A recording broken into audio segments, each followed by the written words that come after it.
Welcome back, my friend. I'm so happy you're here. Let's just enjoy this quiet time together before we begin. Try to visualize a hidden door that opens slowly, and behind it, you find a world made of snow and sugar and ancient secrets.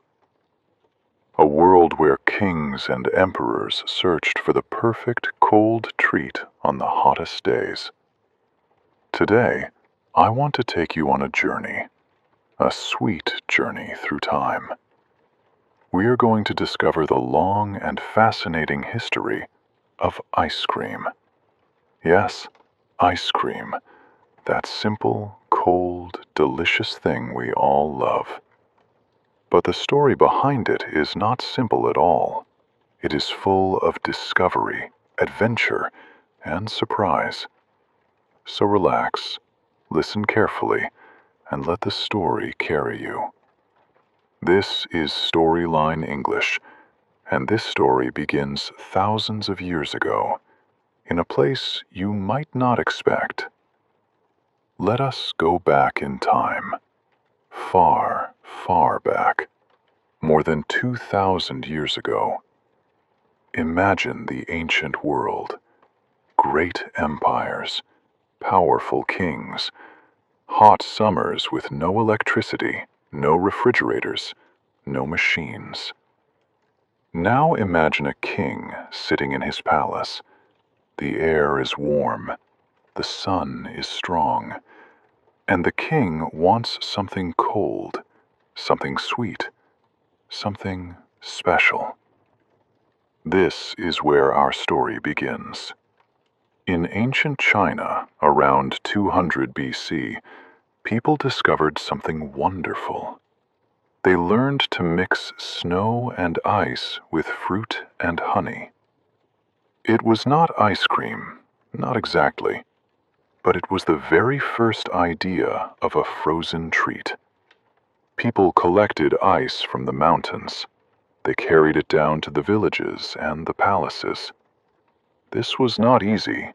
Ice was rare. Ice was precious. Only the rich could enjoy it. Across the world, in ancient Rome, Emperor Nero had a similar idea. He sent his servants high into the mountains to bring back fresh snow. Then his cooks mixed the snow with fruit juices and honey. Imagine that. Servants walking for hours, maybe days, carrying snow down a mountain, just so one man could eat something cold and sweet. It sounds incredible, but it is true. And in Persia, the land we now call Iran, people made a dessert called sharbat. They mixed ice with rose water, sugar, and fruit. The word sharbat is actually the origin of our modern word sherbet. Can you hear the connection? Sharbat, sherbet. Language carries history inside it. So, across the ancient world, in China, in Rome, in Persia, people were already dreaming of frozen desserts. They did not have the technology we have today, but they had creativity, they had curiosity, and they had a deep love for something cold and sweet. This was the very beginning of a long journey, a journey of discovery that would take centuries. And the next chapter of that journey takes us to a very unexpected place, a place of art, beauty, and invention. Can you guess where? The answer is Italy. Beautiful, warm Italy. During the time we call the Renaissance, Italy was the center of art, music, science, and also food. Italian cooks were the best in Europe. They were creative, they were adventurous, and they loved to experiment. Now, remember the frozen desserts from the ancient world. those ideas traveled along trade routes. Merchants, travelers, and explorers carried recipes and knowledge from the East to the West. And when those ideas arrived in Italy, something magical happened. Italian cooks began to experiment with milk, cream, and sugar. They mixed these ingredients with ice and salt. Why salt? Because they discovered that salt makes ice even colder. This was an important discovery. By mixing salt with ice, they could freeze cream slowly and create a smooth, soft texture.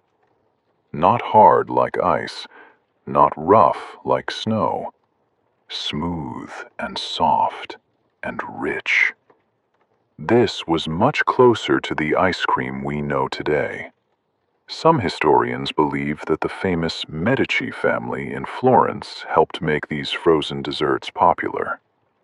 The Medici family was powerful and rich. They loved art and beauty in everything, even in their food. They invited the best cooks to create new and amazing dishes for their grand parties. And frozen desserts made with cream and sugar became a favorite. There is also a story, and we are not sure if it is completely true, about a man named Marco Polo. Many people say that Marco Polo brought the idea of ice cream from China to Italy after his long travels. This story is probably more legend than fact, but it tells us something important. People have always wanted to believe that ice cream has a grand and adventurous origin. They wanted the story of ice cream to be as special as the taste itself. What we do know is that by the 1500s and 1600s, Italy had a new kind of frozen dessert. It was cold, it was sweet, it was creamy, and it was about to travel to a new country, carried by a young woman who was about to become a queen. Who was she, and where did she go? Let us find out together. Her name was Catherine de Medici. She was born in Florence, Italy, into the famous Medici family. In 1533, when she was only 14 years old, Catherine married Henry, who later became King Henry II of France. When Catherine left Italy for France, she did not travel alone. She brought her Italian cooks with her, and those cooks brought their recipes, including the recipe for frozen desserts. This was a very important moment in the history of ice cream. When the French royal court tasted these Italian frozen treats, they were amazed. Nothing like this existed in France before. The cold, sweet, creamy dessert was a sensation. The French loved it. Over the next century, French cooks took the Italian idea and made it even better. They added more cream. They experimented with different flavors. They refined the recipes. And slowly, the frozen dessert became smoother, richer, and more delicious. In 1686, a man from Sicily named Francesco Procopio dei Coltelli opened a cafe in Paris. It was called Café Procope. And at this cafe, he served frozen desserts to the public. This was revolutionary.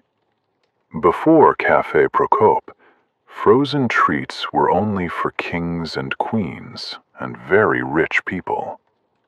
Now, for the first time, ordinary people in Paris could walk into a cafe and taste this wonderful cold dessert. Café Procope became very popular. Artists, writers, and thinkers came there to eat, drink coffee, and enjoy the frozen desserts. The cafe still exists today, by the way. It is one of the oldest cafes in Paris. So listen to this journey so far. Ice and snow desserts began in China, Persia, and Rome thousands of years ago. The idea traveled to Italy, where cooks added cream and sugar. Then it moved to France, where it became more refined and finally available to more people. Each step in this journey was a discovery. Each step brought ice cream closer to what we know today. But the story does not stop in France. Soon, this frozen treat crossed a very large ocean. And on the other side of that ocean, ice cream found a new home and a new future. Ice cream crossed the Atlantic Ocean and arrived in America. We know that by the 1700s, ice cream was already popular among wealthy Americans. Historical records show that some of the earliest American leaders loved ice cream. George Washington, the first president of the United States, spent a large amount of money on ice cream during the summer of 1790. Thomas Jefferson, the third president, had his own special recipe for vanilla ice cream. He learned it during his time in France and brought it back to America. His recipe still exists today. You can actually read it in a library in Washington. But in those early days, ice cream was still very difficult to make. There were no machines. Everything was done by hand. To make ice cream, you needed ice, salt, cream, sugar, and a lot of patience. You had to stir the mixture by hand for a long time, sometimes for hours. The ice had to be collected in winter and stored underground in special ice houses so it would last through the summer. This made ice cream expensive and rare. Most ordinary people could not afford it. Then something changed. In 1843, a woman named Nancy Johnson invented the hand-cranked ice cream freezer. This was a very important invention. It was a simple machine with a handle that you turned around and around. Inside, the cream mixture slowly froze into smooth ice cream. Before this invention, making ice cream was slow and unpredictable. After this invention, anyone with the machine could make ice cream at home. Nancy Johnson changed everything. But here is something sad. She did not become rich or famous from her invention. She sold her patent for only $1,500. Other people took her idea and made fortunes from it. Sometimes in history, the people who create the most important things do not receive the credit they deserve. But her invention opened a door that could never be closed. Ice cream was no longer just for the rich. It was becoming a treat for everyone. And soon, a new invention would make ice cream even more available than anyone could have imagined. Let me take you to the year 1904. The place is St. Louis, Missouri, in the United States. A great World's Fair was happening there. Thousands of people came from everywhere to see new inventions, new ideas, and new wonders. There were buildings full of amazing machines. There was music and art and food from around the world. And at this fair, something small but wonderful happened. Something that changed ice cream forever. There were many food sellers at the fair. One of them was an ice cream seller. His ice cream was very popular, And on one very hot day, he had a problem. He ran out of dishes. He had no more bowls or cups to serve his ice cream. What could he do? Right next to him, there was another seller. This man was selling thin, flat, crispy waffles. When he saw the ice cream seller's problem, he had a simple but brilliant idea. He took one of his warm waffles, rolled it into the shape of a cone, and said, "Put the ice cream inside this." And that is how the ice cream cone was born. At least, that is the most popular version of the story. The truth is, we are not completely sure who invented the cone first. Several people at the fair told similar stories. But what we do know is that after the 1904 World's Fair, the ice cream cone became incredibly popular across America, and then the world. Think about how simple this discovery was. Two people standing next to each other.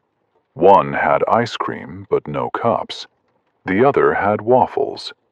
And together, almost by accident, they created something that millions of people still enjoy today.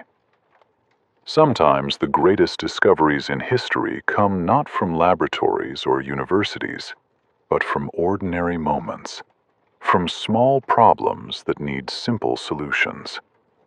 The ice cream cone is a perfect example of that. And after the World's Fair, ice cream grew and grew in popularity. But the biggest changes were still to come. In the early 1900s, new technology changed everything about ice cream. Refrigeration became more common. Factories could now produce ice cream in very large amounts. Before, each batch of ice cream was made slowly by hand. Now, machines could make thousands of servings in a single day. The price dropped. And for the first time in its long history, ice cream became truly affordable for ordinary families. In the 1920s and 1930s, something interesting happened in America. During a very difficult time called the Great Depression, when many people lost their jobs and their money, ice cream remained popular. Why? Because it was cheap and it made people happy. A small cone of ice cream cost only a few cents, but it brought a moment of sweetness and comfort during dark times. Ice cream became more than just a dessert. It became a symbol of simple happiness. During World War II, ice cream played another surprising role. The American military gave ice cream to soldiers to keep their spirits up. The Army even built floating ice cream factories on ships so that soldiers far from home could enjoy a taste of comfort.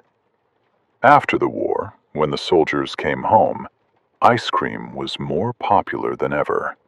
New flavors appeared. New brands were created. Chocolate, vanilla, and strawberry were joined by dozens of new flavors. Families gathered around the table to share bowls of ice cream after dinner. Children ran after ice cream trucks in the summer streets. Ice cream shops opened on every corner. The frozen dessert that started as a luxury for ancient kings had finally become something for everyone, everywhere. And it continued to grow. People in every country began to create their own versions. In Japan, you could find green tea ice cream. In India, there was kulfi made with cardamom and pistachio. In Turkey, a stretchy ice cream called dondurma amazed visitors with its unusual texture. Each culture took this simple idea, cold sweetness made from cream, and added their own story to it. And so we arrive at the end of our journey together. We have traveled thousands of years. We have visited China, Persia, Rome, Italy, France, and America. We have met emperors and queens, inventors and street sellers, and all of them were connected by one thing: the desire to create something cold, something sweet, something that brings a small moment of joy. The history of ice cream is not just about food. It is about human creativity. It is about how a simple idea can travel across oceans and centuries and change along the way. It is about how people in every culture and every time period looked at what they had: snow from a mountain, cream from a cow, sugar from a plant, and imagined something beautiful. Ice cream teaches us that great things often start small. A bowl of snow mixed with honey in ancient China became the ice cream cone at a World's Fair in St. Louis. A luxury for Roman emperors became a simple treat that a child can buy on a hot summer day. Every step was a discovery. Every change was an adventure. And now, my friend, I want to talk to you for a moment. Not about ice cream, but about you. You are here, listening to this story in English, and that is something to be proud of. Learning a new language is its own kind of journey. It takes time, it takes patience, it takes courage. Some days it feels easy, and some days it feels hard. But every time you listen, every time you try to understand a new word or a new sentence, you are moving forward. You are making progress. And just like the history of ice cream, your English journey is made of many small steps, and each one matters. If you enjoyed this story, I hope you will come back to Storyline English for more. Leave a comment and tell me your favorite flavor of ice cream, or tell me what story you want to hear next. Subscribe so you do not miss the next journey we take together. I will be here, waiting for you, with another calm story and another quiet adventure. Until next time, take care of yourself, keep learning, and never stop being curious.